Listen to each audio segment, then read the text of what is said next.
ரீசெண்டாக ஜியோ ஹாட்ஸ்டாரில் வந்திருக்கிற ஒரு Tamil court room drama series தான் குட் வைஃப். இந்த சீரீஸில் நம்ம பிரியாமணி, சம்பத் மற்றும் மாரி தான் லிட்டலாக ப்ளே பண்ணியிருக்காங்க. இந்த சீரீஸ் இப்போ கண்டு நமக்கு ஜியோ ஹாட்ஸ்டாரில் அவைலபிளாக இருக்குது.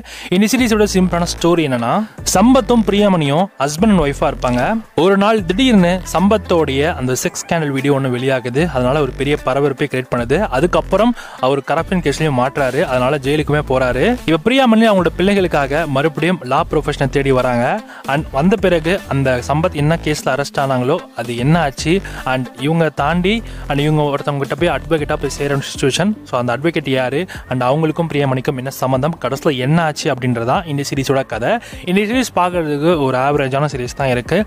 ஆக ஒரு லெவலுக்கு இருக்கிற மாதிரி தெரியல, பட் ஆனால் ஒரு டீசென்ட் வாட்சபிள் சீரீஸ் தான் இருக்கும். ஸோ அந்தளவுக்குலாம் வந்து ட்விஸ்ட் டர்ன்ஸ்னு சொல்லிட்டு அந்தளவுக்குலாம் பெருசாக எதிர்பார்க்காதீங்க.